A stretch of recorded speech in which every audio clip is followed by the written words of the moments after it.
And we had gone till the verse number 22nd, but we had one pending issue to discuss that was regarding what did he mean, Madhusudana Saraswati, towards the end of his commentary on the verse number 18. Vistarenatmano yogam vibhutim cha janardana bhuya kathaya triptirhi sunnvato nasti me mritam. So I'm not very satisfied listening to your words of nectar, your words which are like nectar, which are amrutopamam.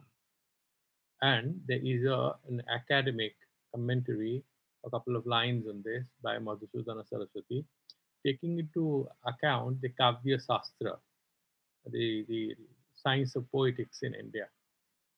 So there's this whole famous book called Vamaha, the book called Kavya Alankara. So what he's trying to say is, what is the Bhagavan saying? Uktasya punha kathanam kutham yachase, why Bhagavan should tell what Arjuna has already heard. That is the doubt, and that is being explained by Madhusudana. Triptihi alam pratyena ichha vikti. So, so he's saying ichha bichhiti nasti. So bichhiti is nibriti. Ichha is that desire to hear. He wants to hear Bhagavan again. Ichha vittihi nasti. It's not there. So he is not feeling contented enough to stop listening from the Lord. Like a baby wants to listen to the story again from the grandmother, he wants to hear the whole story from Krishna, Lord Krishna, Bhagavan himself again. He yasmat sunnataha sravanena. Why so? Because even as Arjuna has already heard him once, pibataha tvadavakya amritam, because I have kind of drank words of nectar, words which are so soothing from you. I have drunk those words. These are alankarika prayoga. These are metaphoric, or what do you call it? These are manners of expression, which are glorifying this whole act in order to attribute more meaning and significance to it. Bhakyamritam amrudavat pade pade swadu swadu. So as if it's full of nectar that at each step you mention one more word, it's like one more drop of nectar coming to me, and therefore I don't feel contented. So I should want to have abundant experience of this consumption of nectar from your hands, from your mouth. It's literally this whole truth that you are narrating to me about yourself. This is liberating. And then he explains why this particular thing, because if you say sunnato nasti me amritam, nasti me amritam, what is not there, it's not mentioned. Okay, nasti me amritam. So that is explaining here.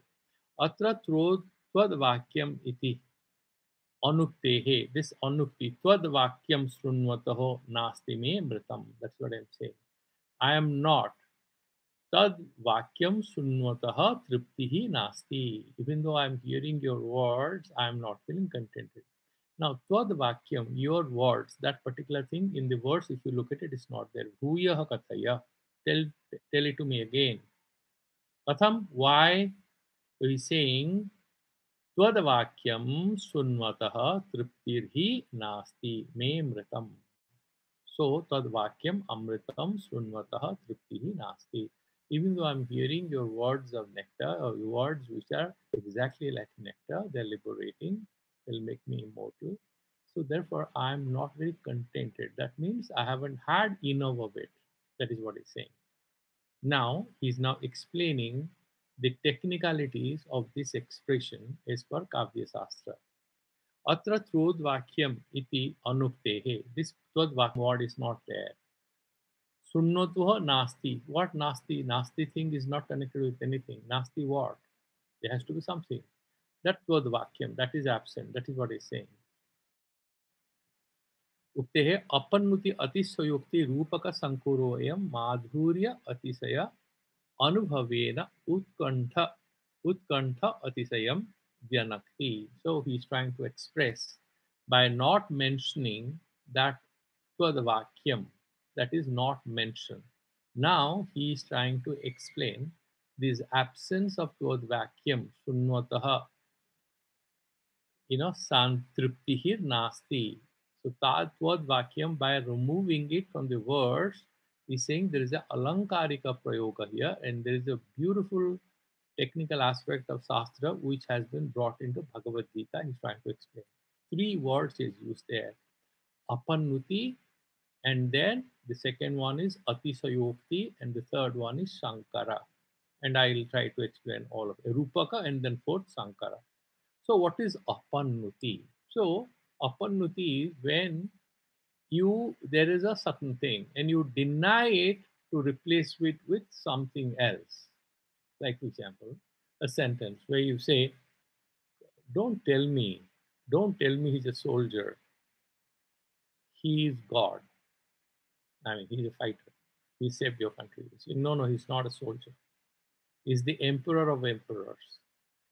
So this is apannuti. You are denying a certain description to overemphasize something else.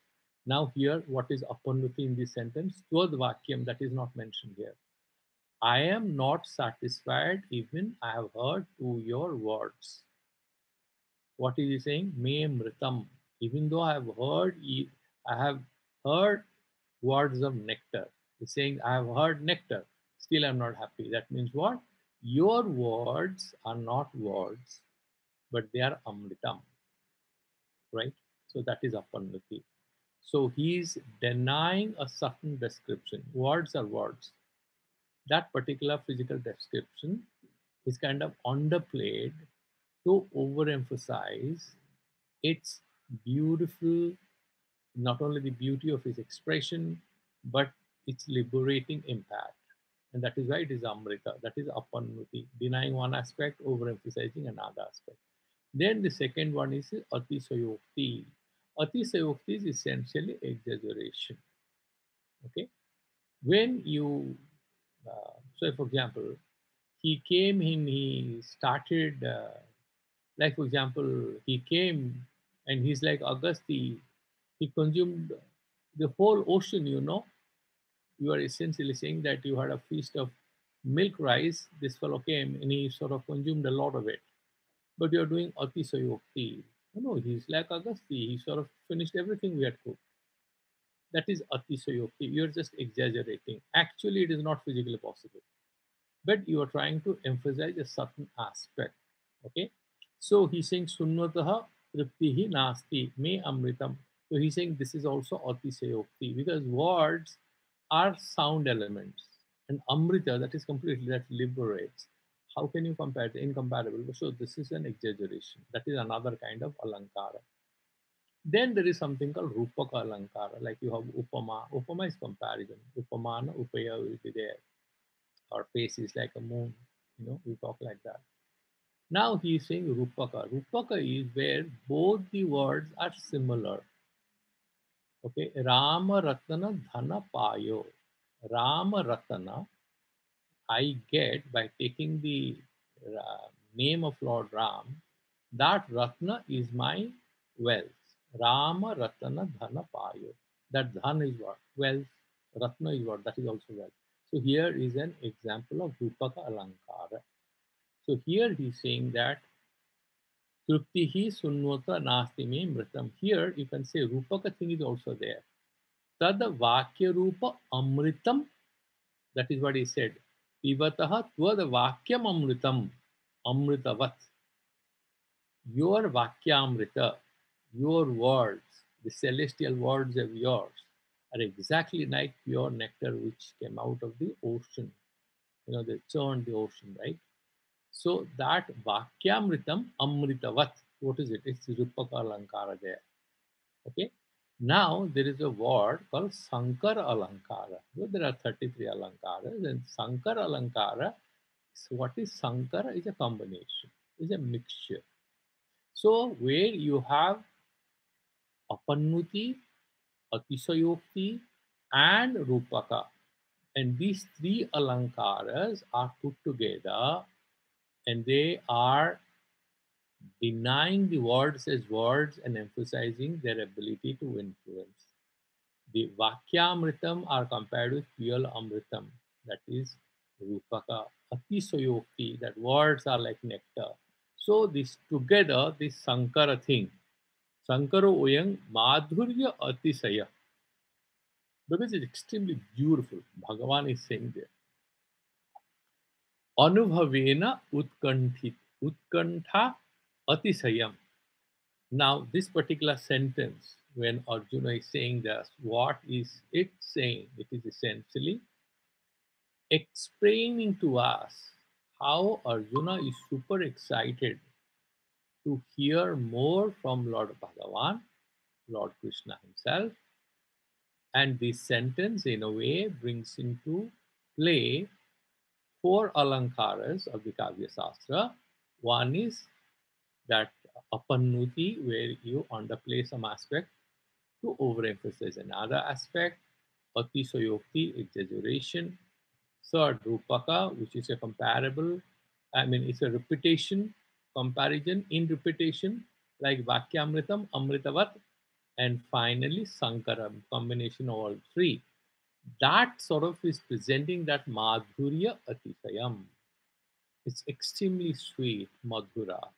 And then that sort of leads to utkantha in Arjuna. And that is what it is Vyanakti. That is what is explained here. So I think, Chinmay, are you satisfied? This is what broadly that sentence means. Now, in the verse number 22nd, as I was saying that he is talking about vibhutis. Okay, bhavanti iti bhutani, because they happen. That is in that sense that is sort of explained. So we actually, I saw that it's more or less the same thing is said by both Madhusudana as well as Sankaracharya. So there is no point repeating. These are very easy ones. So we'll be only focusing on Madhusudana for unless there is something new which Madhusudana doesn't say and Sankaracharya is saying. Vedanam sam vedosmi देवानाम् अस्मि वासवः इन्द्रियाणां मनसास्मि भूतानाम् अस्मि चेतना. So चतुर्णां वेदानां मध्ये गानमाधुर्येण अतिरमणीयः, because you know that Rig Veda is Chandasa, and in addition to the meters with which the Richas are written, in Yajur Veda it largely prosaic. And in Samveda, in addition to these meters, there is also musicality. These are supposed to be recited, and there are rules of recitation. And finally, Atharva is a combination of many things. So, Chaturanga Vedana Madhye Gana Madhuryena Atiramaniyaha. That is why I'm called Samaveda, because he's sort of hinting at the beauty, the harmony, all these aspects which are kind of associated with Samveda. Vasavah, Vasa means Indraha. Indraha Sarvadevadhipatihi. So if you're looking for who am I among devatas, I am Indra. Indriyanam ekadasanam. You have 11 indriyas. What are they? 10 jnanendriyas, 5 karmendriyas, 5 jnanendriyas, and manas. So among these, who is the preraka? Who is the main person without which all of these will not make any sense? And that is that mind. Manaha. And pravartakaha, ekadasanam, that is the pravartakaha, that is manaha.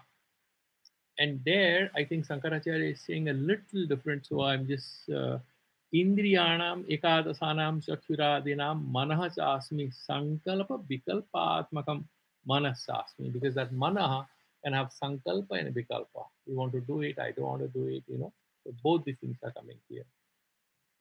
And then he says bhutanam sarva prani samandhinam. So all that, the material realities and kind of linked to Sarva Bhutani.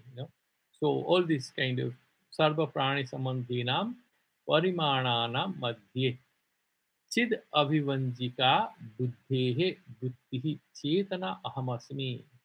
So that Dhivritti, that is Chetana, the movement of your intellect, that is the consciousness. I am that amongst all these Bhutanam.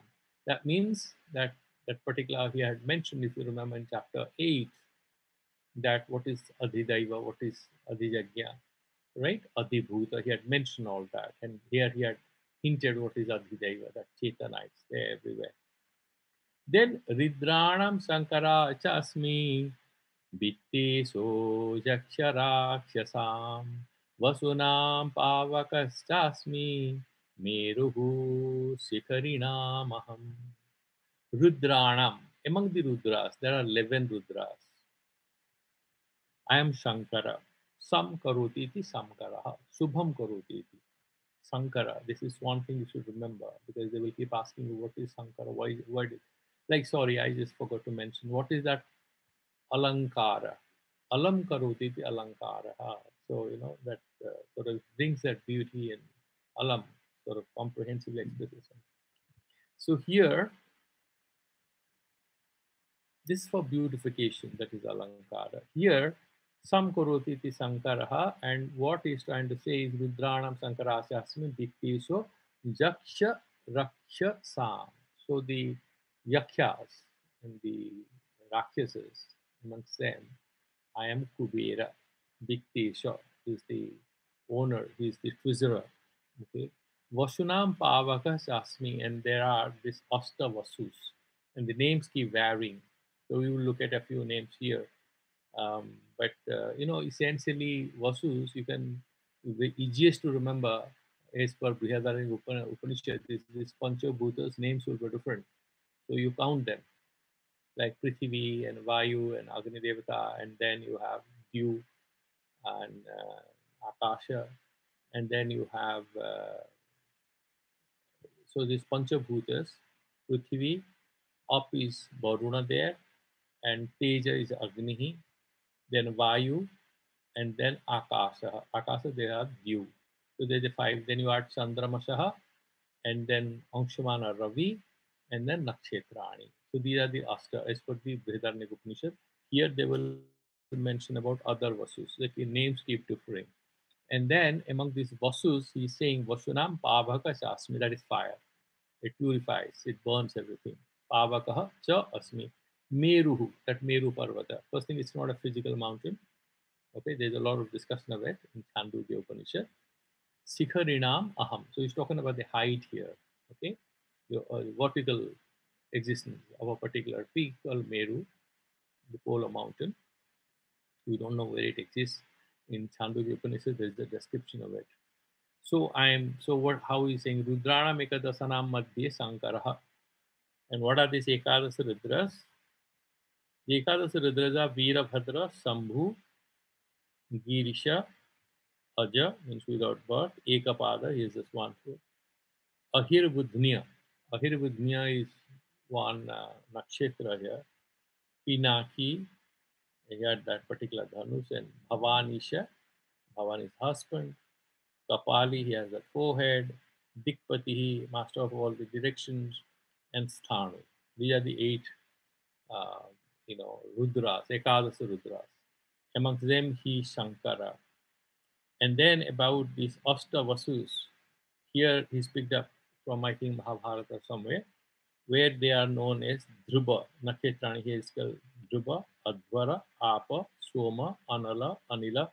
You can, these words are being replaced, okay? Anala is fire, Anila is, air. Anala, Anila, Soma is that Chandramasha, Apaha, water, Advara, Pratyusha, Prabhasa. So these are the eight Vasus. Amongst them, Ati Tejasvi Analaha, that is the Pavaka. I am the fire among all these Vasus. Then Meruhu, Sikharinam. Meruhu Shumeruhu, Sikharinam. Okay, Sikharavatam, those who have peaks. Ati Utsitanam Parvatanam. So I am the tallest, and that is Meru Parvata. That is what it's saying. Let's look at the verse number 24.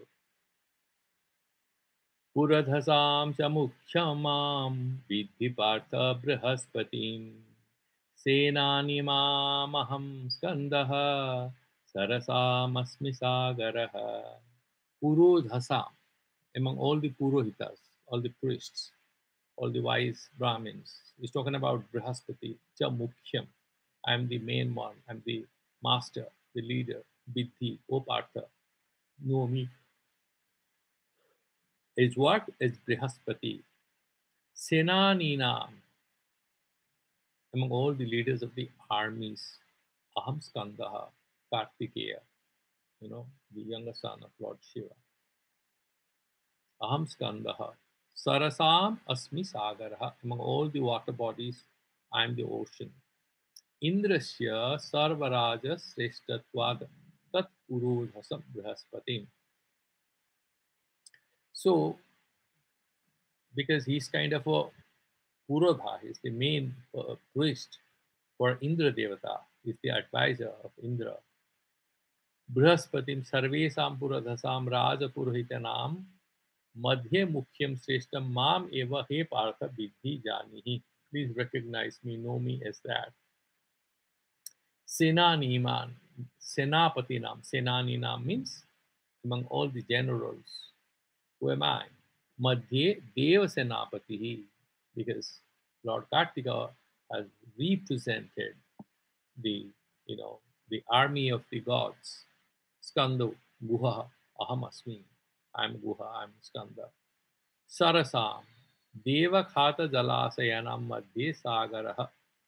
Sagaraputrehi Khatu Jalasayo Ahamasmi. Now, there's one simple thing, of course, the meaning is very simple. Sarasam means whatever water bodies have been dug up by whom? Deva Khata Jalasayana. They sort of are attributing this is work of gods who sort of have created so many lakes for our benefit. Amongst them, I'm Sagar, I'm the ocean. And why this is called Sagara? There is a scientific way in which this has been explained. So what he's saying, Sagara Putrehi Khato, this has been dug up, excavated by the sons of Sagara. There was a king. And therefore it's called Sagara. That is how the meaning has been, the name has been given to it. Jalasayo Ahamasmi, I am that.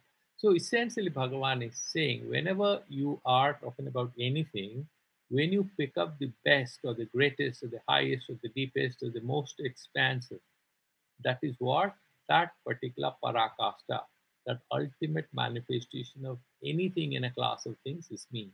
That's my greatness, Bhagavan is saying. I think that is self evident. There's nothing more in this verse.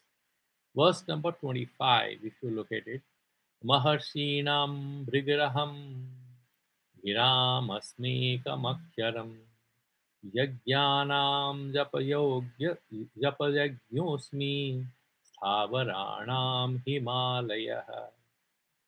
Maharshinam, among all the Maharshis, you remember there are 7 great Maharshis, Sapta Rishis. One is Bharadwaja, then Bhrigu, Kashyapa, Gautama, Vishwamitra, Jamadagni, and Vasishtha. These are the great 7 Maharshis, Maharishis. Among these Maharishis, I am Bhrigu. Bhagavan is saying this. You know, the famous Bhrigu Samhita. He was the wisest among all.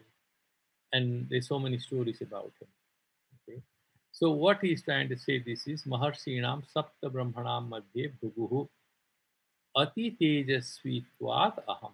Because he was the most, he has done maximum of tapasya. So he has maximum teja. Teja has a clean relationship, clear relationship with tapasya, how much of meditation, how much of exertion of your energies you do. You're sort of burning yourself, and that energy comes out through your body, with your intellect. Giram. Then he's saying Giram Asmi Ekam Aksharam. Among words spoken, Giram. Vacham Padalakshananam Madhye. Whatever the words have been spoken on earth by whosoever. I am that Traikara. Om, I am that. Ekam Aksharam Padam Ek Padam Omkaro Aham Asmi. This has a clear link with the advice how Bhagavan had mentioned that Ekakara Brahma and how to meditate on him earlier in chapter 8. Ekaksharam. And I'm saying Ekam Aksharam Padam Omkaro Aham Asmi. Okay, I'm the Omkara. So if you have to speak any word, what is the best word to speak? That's why in a tradition in the past days, even now in the ashrams, when you are starting the food, what do you say? Om. When you have finished the food, what do you say? Om. Somebody comes to your place, you say hello, you say Om. And he is going, he also says Om, means you go. You want to dismiss somebody after a meeting, you say Om, then you go. The study starts in the Vedanta classes here with Om, and when he wants to finish, the Acharya says Om. Then means it comes to an end. So that Om is the greatest word. And then he says, Yagyana Madhye Yapa Yagyo. So I am that sacrifice. Remember, different kinds of yajnas was discussed in chapter 4, if you remember. And there are different ways in which the sacrificial act is committed to pranayama, right? And then nishkama karma. We have studied all that. Different ways in which this particular thing is saying that this japa yajna, that sacrifice, among all the yajnas, smarta and shrota. What are the fire sacrifices? Is for this Shruti, that means whatever Vaidika yajnas you do or Smarta yajnas you do. I am the one. What is that Japa yajna? Why? It doesn't involve any material ingredients. Japa yajna can be done by a guy who is not married or even he's a sannyasi, not a problem. But you cannot do any yajna if you are not married. If you don't have a wife, in our tradition, no yajna. Why? The ghee which will be offered, only the wife can purify it by sitting next to a husband and looking at it. Our glance is very important for purification of the ghee. And there are several other rituals in which, in the beginning and the end, the presence of the wife is extremely important. And in fact, sannyasis have no adhikara, and even brahmacharis who are not married have no adhikara on many, many srauta and smarta yajnas. However, anyone can do japa, number one. Number two, there is no papa involved there. Why? Even if you are doing a lot of ritual yajnas, if there is some sacrifice, or somebody is happy or somebody may not be happy, right? So if you're killing any animal or anything, obviously there's violence, so you're going to pay the price for it. So he's saying there's absolutely no dosha, no insufficiency, no limitation. यज्ञानामध्ये जपयज्ञो हिंसादि दोष सुन्वीते शून्यत्वेन अत्यंत शोधक aham asmi. So I am the greatest purifier in the form of japa yajna. That's what I'm saying, that any acharya you go, any particular guru you go, when you are in deep distress, if you go to anyone and say, I'm doing this, he will immediately say, keep taking the divine name, because the text is the proof. He doesn't have to say anything from his mind. It clearly mentions here the greatest sacrifice that you can do. You don't need any priests. You don't need anyone. All you need is a bit of attention, a bit of time, and you keep chanting the holy name. That is the greatest sacrifice. Okay. Sthavaranam Sthitimatam Madhye Himalayo Aham. So I am the Himalayas. Now, you might ask this question, isn't it a repetition that you just mentioned about the Meru Parvata? Again, you are mentioning about Himalaya. He's saying no. The Pratipadya Visaya is different. There, he was emphasizing on the height of the peaks. Here, he is emphasizing something else. And what is that?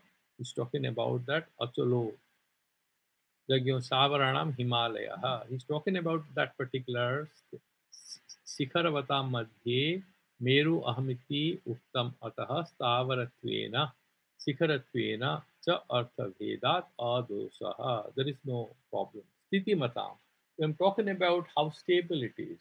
This whole expanse, the Himalayan range, is vast, the biggest mountain range in the world. And this is the most stable. And you cannot deny its presence. And therefore, I'm talking about Stavaranam Madhye Himalaya. Then in the verse number 26, what does he say? Asvastaha sarvavrikshanam devarsheenam cha naradaha gandharvanam chitrarathaha siddhanam kapilo munihi. And now he's talking about different types of trees. And he's saying among all the trees, sarvavrikshanam, the sarva word is brought in here. He's Aswastha, that great tree. He's talking about the Asok tree. Devarshinam cha Naradaha. He's Devata and as well as he's a Rishi. And he's saying, I'm Narada, the greatest of the Devatas, Devarshis. And among the Gandharvas, who are the Gandharvas? Gandharvas, some people say, they are kind of a inferior category of Devatas in Swargaloka, or kind of an intermediate plane where these Gandharvas live. And these Gandharvas are kind of singing, dancing types. And there is a marriage called Gandharva Vivaha in the Hindu marriage, where the boy and the girl, once they're grown up, can decide to get married without even the permission of anyone. There are different kinds of marriages. One of them is also kind of Dashu Vivaha, where the girl is kind of kidnapped and the marriages also take place. But the Gandharva Vivaha, it's not for all, but certain kinds of people are kind of allowed to do it.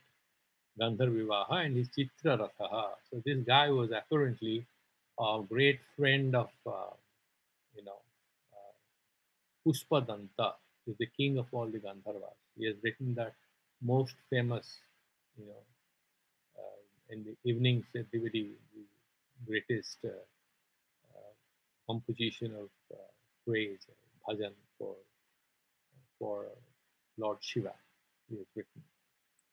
And here, what he's trying to say is that he's a great friend. This Chitraratha was a great friend of Pushpadanta, and there is some story about him. Apparently, what happened is that he was kind of taking a bath with his wife at the middle of the night. Now, these Pandavas were having this Banavasa, and they went there, and he sort of got very angry. He came and sort of asked them, "Why did you disturb?" I was because this is our time. Apparently, in the Shastras, the Rakshasas, Zakshas, and the Gandharvas are given night time to move around so that they don't disturb human beings. So he says, "This is our time slot to take a bath in the lake or river or whatever, and why do you disturb our privacy?" And then Arjuna said, and he apparently wanted to pick up a fight with Arjuna, and he didn't know that Arjuna is very powerful. So Arjuna kind of shot his Agnyastra, the atom bomb, or whatever we call it, the missile, and then he was struck and he fainted. His wife took surrender, so took refuge under the tutelage of Yudhishthira, and he was compassionate, sort of protected her. And this Chitraratha came into his senses. And then he gave certain secrets to Arjuna to strike a friendship. So he gave them Chakrishi Vidya, as a result of which they could appear the way they want, and they can see through the eyes of anything. This is Chakrishi Vidya. And then Arjuna also gave him the secret of Agnyastra, so they became very big friends. And this Chitraratha, because in the fight he lost his Ratha, he called himself henceforth Dagdharatha or whatever. These are stories in the Puranas, Mahabharata. So Chitraratha was a very auspicious kind of a person, but Bhagavan, why he did not call himself Pushpadanta, I don't know. Because maybe Pushpadanta was the greatest devotee of Lord Shiva. So Bhagavan sort of calls himself Chitraratha. Gandharvanam Chitraratha Siddhanam Kapilo Muni. This the guy who has written the Sankhya Sutras, the greatest philosopher. And he's saying among the Siddhas, those who have had a lot of siddhis because of their yogic practices, I am Kapilo Muni. That is what he's saying. Let us look at how Madhusudana Saraswati sort of elaborates there. Sarvesam vrikshenam vanaspatinam anyesam. So it's all sorts of trees as well as creepers and everything. I am the Aswastha. Deva eva santo ye mantra darshitvena vishitvam praptaha te devarsayah tesam madhye narado ahamasmi. So those who are devatas and they have done a lot of sadhanas and they are mantra drashtas. They are also having the access to the passcodes of divinity through the mantras. So they are the Devarshis. And among those Devarshis, I am Narada, the greatest among all the Devarshis. Gandharvanam, Gana Dharmanam. These Gandharvas are the ones who kind of, the Jakyas and Kinnaras and these Gandharvas, they're supposed to be lower order gods or between men and the divine beings. They're kind of mediators between us and them. देवगायिकानां मध्ये चित्ररथो अहमस्मि सिद्धानां जन्मना एव विना प्रयत्नं धर्मज्ञानवैराग्यैश्वर्य अतिशयं प्राप्तानाम् अधिगत परमार्थानां मध्ये कपिलो मुनिः अहम् सिद्धानां जन्मना एव. Kapila Muni didn't have to do any sadhana. He was kind of born perfect. And he said, amongst all those who have taken birth, among all the human beings, the one guy who was as good as God, that is Kapila. Bina prayatnam dharma jnana vairagya aishwarya atisaya. So you can look at dharma, maximum in him. Jnana, maximum. Vairagya, comprehensive. Aishwarya, all the siddhis are there. So I am that, atisaya. Praptanam adhigata paramarthanam. Those who know what is the top secret, paramarthanam. So he sort of knew everything. Madhye kapilo munihi aham. So among all the rishis and the yogis and the munis, I am the Kapila Muni, that is Bhagavan, is mentioned. I thought of staying here, but there's another simple sloka. We can just do one more and maybe we can stop there because these are simple verses. You can also read this nothing great or of great philosophical import. Uchchai Sravasama Swanam Vidhi Mamrutodbhavam Airavatam Gajedranam Naranam Chanaradhipam Uchchai Srava. Uchchai Sravaha. So that is the horse which came out of the churning of the ocean. Uchchai Savasam Aswanam. So among all the horses, know me as that. Mam Amrutod Bhavam. So Amruto is that ocean, that churning of the ocean out of which I have come. Airavatam, that is the elephant. Again, that Airavata also came out of churning of the sea. Gajendranam. So all the best of elephants, if you look at it, because that Airavata belongs to whom? Indra. Gajendranam, which is the Indra's Gaja, the Gajendra. Naranam cha Naradhipam. Among the human beings, I'm the king, Naradhipam. I'm the emperor of all the human beings. That's what he's saying, nothing great. Ashwanam Madhye Uchchai Srava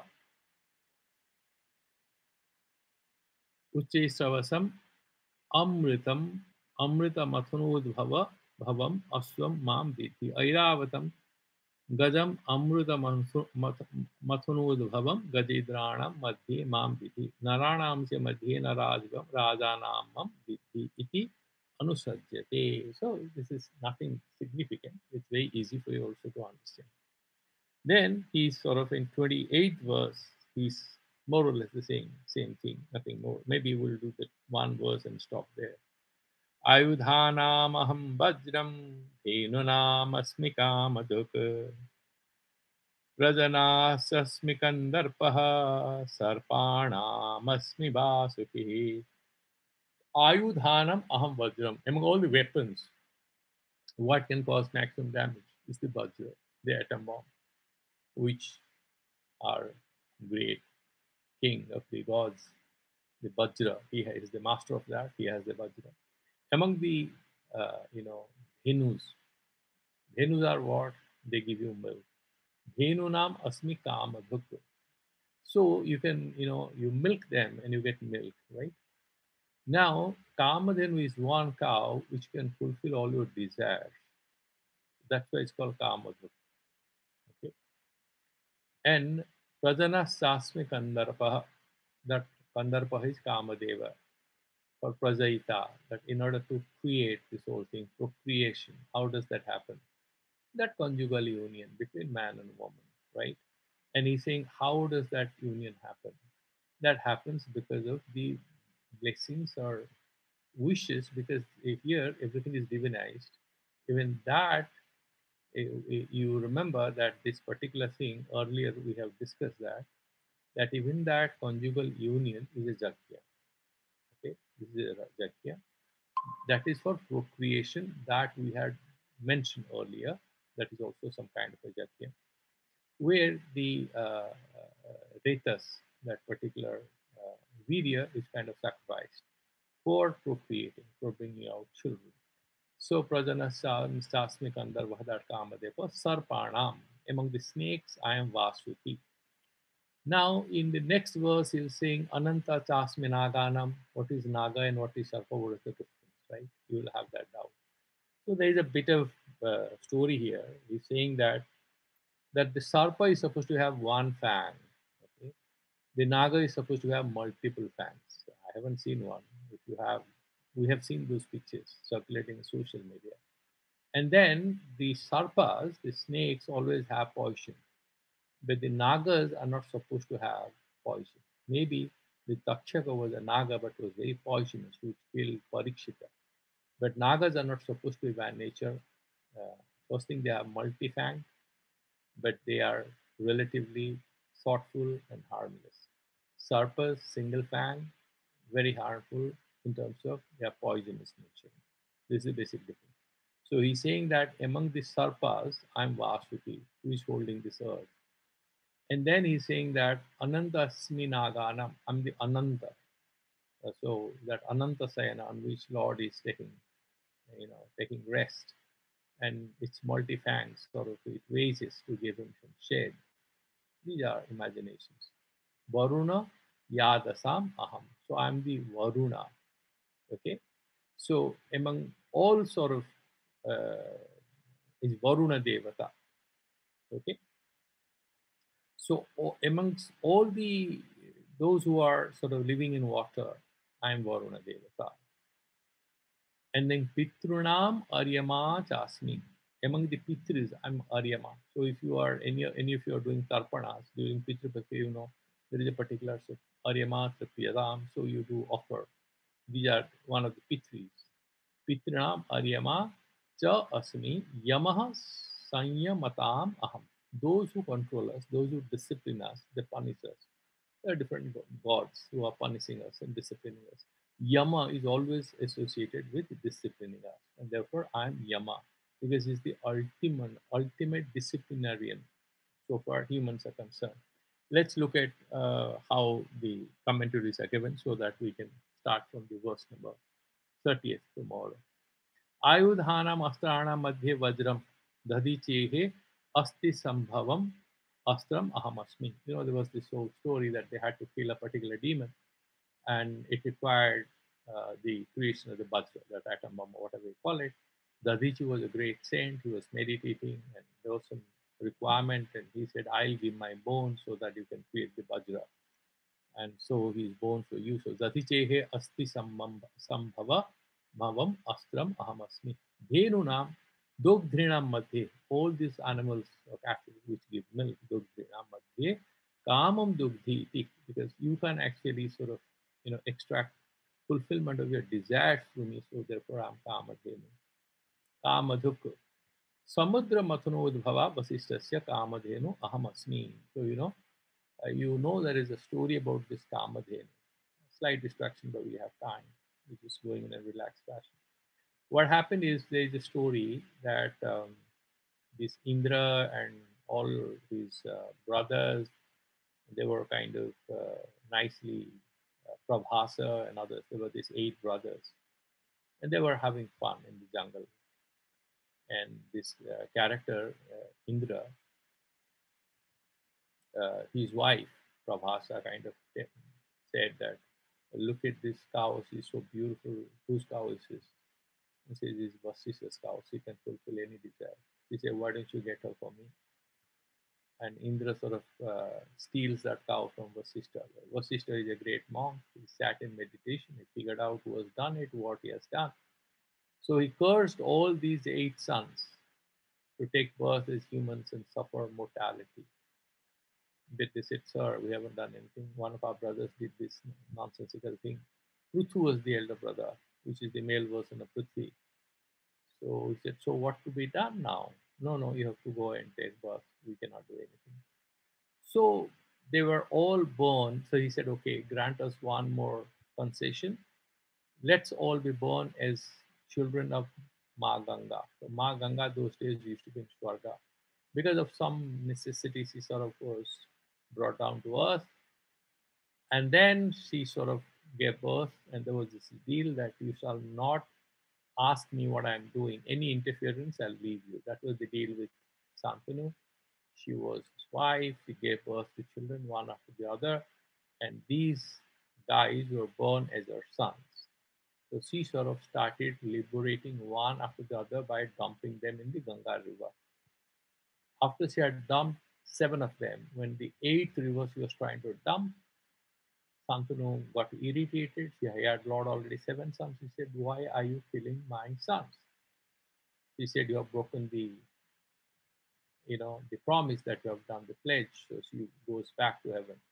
She declares herself as Ganga and goes back to heaven. And then this boy stays back because that was the deal, that I will reduce the prison time for all other brothers. So far, Indra, the guy who had stolen my cow, he has to be there on earth for a long time. And this guy sort of stays back and he's known as Bhishma. That is what is the mythological aspect of it. So he's sort of saying that I'm Kamaduk. It's a very powerful animal. You know that fight between Vishwamitra and Vasishtha, that Vishwamitra wanted the Kamadhenu and then she can create thousands and millions of soldiers out of her.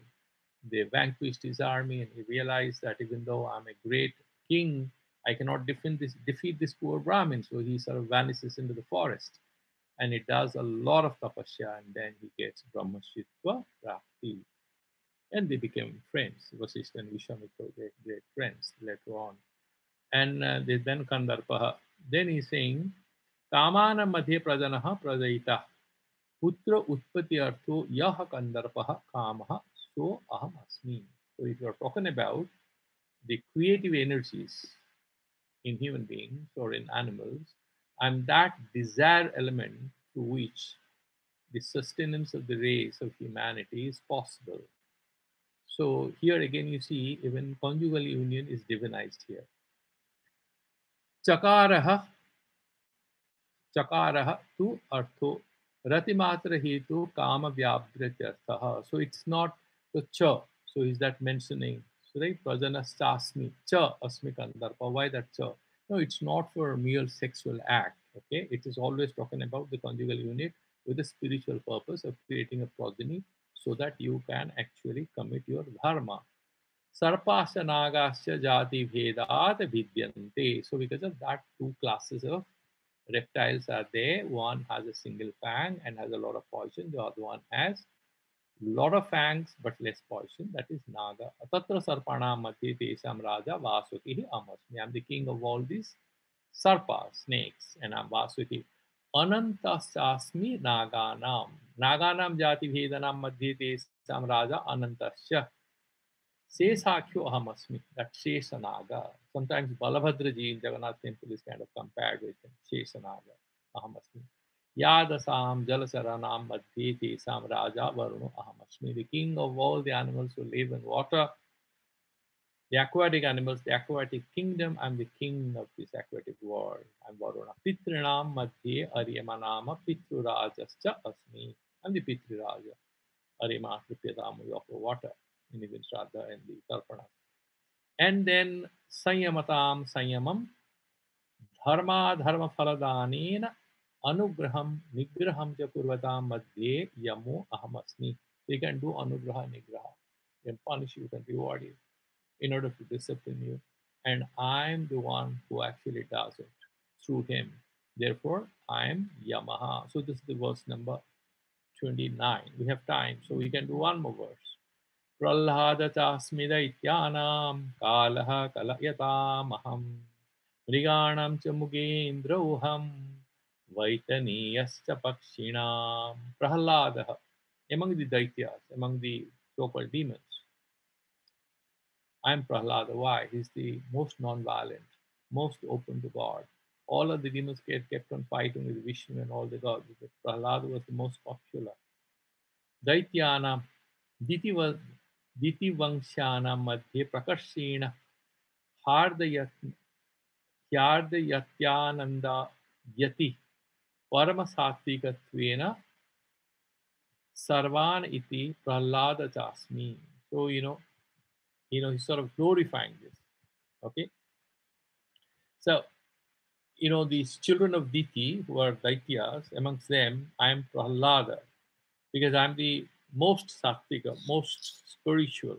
Okay, and then I sort of make everybody happy. Prahlada made everyone happy. He was a great devotee. Bhagavan had to take avatar as Nrsimha to kill his father. Hiranyakashipu, who was very cruel. Okay, and therefore I'm Prahlada. And Kalaha Kalayatam Aham. I'm the time. So that particular whatever, if you look at counting, so or if you take everything that can count, the time sort of counts itself without stop. Okay, so I am that time which is implicitly present amongst all that who do counting. That's what I'm saying. This time and tide waits for none, as we have studied. And amongst the animals in the forest, I'm Rigendra. I'm the greatest animal, that is the lion. Mrigaraj, I'm the sayer, Singha. Okay, so what he's saying here, Kalayatam Sankhyanam Gananam Kurbatam Madhye Kalo Aham. So all that who do the counting job, I'm Kala myself because I keep counting moments and seconds, whatever, days and weeks and months and years. Mrigendra Singha Mriganam Pashanam Madhye Aham Vaitaniyaha. So what is Vaitaniyaha? Vinata Putra Vaitaniyaha. Garuda Vaitaniyascha Akshinam Vinata Putra Garuda Aham Asmi. So that is how we have finished till verse number 30th. And we can further go, but let me stop here and we will do because there are a few more verses, but there may be a little more explanation in the next few verses, but we should be able to finish it by Saturday and we'll start the next chapter on Monday again. If you have any questions, you can ask. Otherwise, we sort of do this answer as well.